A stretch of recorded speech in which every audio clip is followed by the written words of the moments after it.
Welcome to Code Catch Up. My name is Jamie Jones, and this video is going to be a quick tip about working with your React components and just making them a little bit easier to read and work with.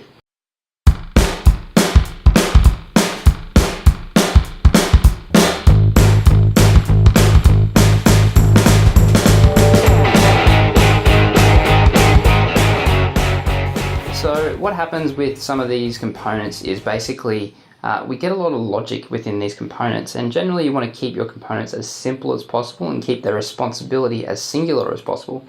Now, as time goes on, especially with stateful components, we start to get additional functions come in here and there. And I'm not talking about functions that might be used to set off some Redux action or something like that. This is more something that's doing a bit of logic to help you maybe render a part of your component, render a particular value for that component, something like that. And these functions can become quite complex. Even a simple 10, 12 line kind of a conditional based logic where you might be doing a few different checks, pulling in some other libraries, something like that, that starts to add into the complexity of your component. Now, what you might notice, which will be a big smell straight away, is if you are testing your component well, you'll be testing all those facets of that function they've created as well. So you'll notice that your test for that component will be quite complex.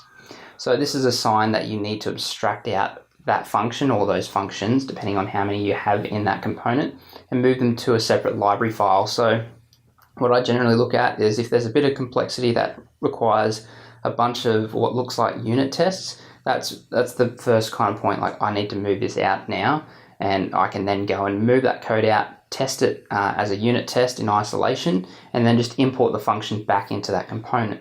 So all that's going to do is remove all those lines of code from the actual component itself, which is great. That's just making it easier to read for myself and any other developers that might be coming in and having to use that component or extend it or something like that, as well as now that function can be read in isolation in itself.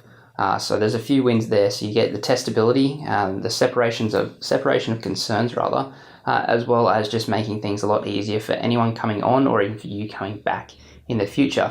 So that's all I really got for this quick tip. I'd love to know your thoughts on abstracting functions out of your components. I'd love to know what you do, how you evaluate when to extract one of these functions out. I'd love to know. Leave a comment in the comment section below. But other than that, we'll catch you next video. Bye.